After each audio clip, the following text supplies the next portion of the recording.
ఓ పక్కన షర్మిల, సునీత, వివేకానంద రెడ్డి కేసులో భారతీని కూడా లాగాలని ప్రయత్నిస్తున్నటువంటి నేపథ్యంలో మరోవైపున సాక్షి రివర్స్లో ఇటు వాళ్ళకే పాత్ర గురించి అన్నటువంటి కోణాన్ని వివేకానంద రెడ్డి పిఏ కృష్ణారెడ్డి ద్వారా మెన్షన్ చేసుకొచ్చారు.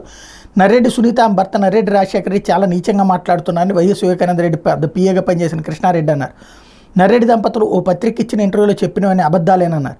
కడుపుకు అన్నం తినే వాళ్ళు ఎవరు ఇలా మాట్లాడరన్నారు. భార్యాభర్త రోజుకు అబద్ధపు స్టేట్మెంట్లు ఇస్తున్నారన్నారు. నర్రెడ్డి బ్రదర్స్ నాటకాలు ఆడుతున్నారని చెప్పారు. వైఎస్ వివేక రక్తపు వాంతులతో చనిపోయాడని తాను నర్రెడ్డి రాజశేఖర రెడ్డితో చెప్పలేదన్నారు. రూమ్ మొత్తం రక్తపు మరకలు ఉన్నాయని, తలపైన గాయం ఉందని, బాడీ మొత్తం రక్తంతో ఉందని, సైడ్ వాకిలి బెడ్రూమ్ వాకిలి తెరిచి ఉన్నాయని, ఏసీ ఆన్లో ఉందని చెప్పానని చెప్పారు. రక్తపు వాంతులు ఎర్రగంగిరెడ్డి అనగా ఇంత రక్తం ఉంటే వాంతులు అంటావేంటి అని తాను ఆయనతో వాదించానన్నారు. అట్లాంటిది రాజశేఖర రెడ్డికి రక్తపు వాంతులని ఎలా చెప్తానని ప్రశ్నించారు. అలాగే తాను వైఎస్ వివేక లెటర్ను దాచిపెట్టడానికి ప్రయత్నం చేశానన్నారని, అదే అబద్ధమేనని చెప్పారు. లెటర్ గురించి తాను రాజశేఖర రెడ్డికి ఫోన్లో చెప్పగా ఆయనే దాచమన్నారని చెప్పారు. పోలీసులతో సమస్య కదా అని తానంటే ఆ విషయం ఆయనే చూసుకుంటానని చెప్పారన్నారు.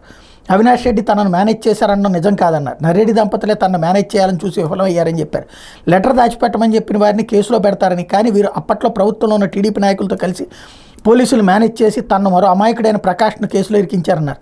తనది చిన్న ప్రాణం కాబట్టి ఇరికించారని, వారి కారణంగా తాను ఉద్యోగానికి 9 నెలలు సస్పెన్షన్ గురయ్యానని, ప్రమోషన్ పాస్పోర్ట్ రెన్యువల్ ఆగిపోయాయన్నారు. తాను ఇప్పుడు 20% విషయాలు చెప్తున్నానని, మరలా మిగిలిన విషయాలు చెప్తానన్నారు. తాను వైఎస్ వివేక దగ్గర 37 సంవత్సరాలు ఏ జీతం తీసుకోకుండా పనిచేశానని చెప్పారు.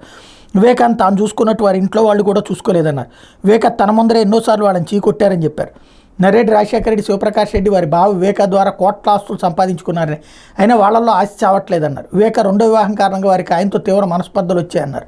వివేక రెండో వారి షమీం కుమారుడికి ఆస్తులు పోకుండా రాజకీయంగా వివేక ద్వారా ఎదగాలని విఫలమై ఈరోజు వేరే వారిపై నిందలు వేస్తున్నారన్నారు. గతంలో డ్రైవర్గా దస్తగిరిని తొలగిస్తేనే పులివెందులు వస్తానని వివేకకు రాజశేఖర్ గట్టిగా చెప్పడంతో ఆయన తొలగించారన్నారు. ఇప్పుడు అదే దస్తగిరిని ముందర పెట్టుకుని వీళ్ళు నాటకాలు ఆడుతున్నారన్నారు. ఓసారి సునీత దంపతులు తన హైదరాబాద్కి పిలిపించుకుని రామ్ సింగ్ చెప్పినట్టు వినకపోతే కేసులో ఇరుక్కుంటామని బెదిరించారన్నారు.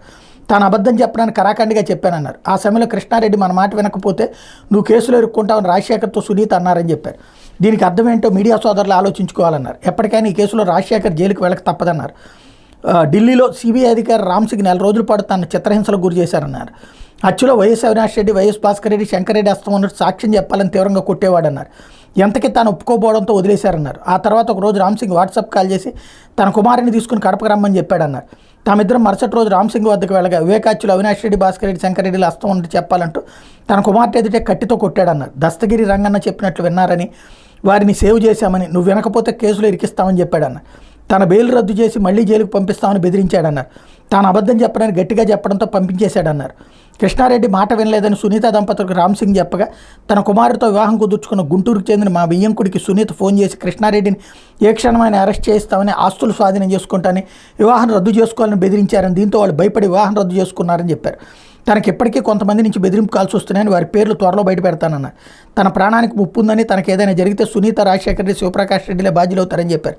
ఈ విషయం మీద ఇప్పటికే పోలీసులకు ఫిర్యాదు చేశారని, వాళ్ళు స్పందించకపోవడంతో కోర్టు ద్వారా పోరాటం చేస్తున్నానన్నారు. కేవలం రాజకీయ ఎదుగుదల కోసం సునీత దంపతులు అవినాష్ రెడ్డిపై ఆరోపణలు చేస్తున్నారని కృష్ణారెడ్డి చెప్పారు.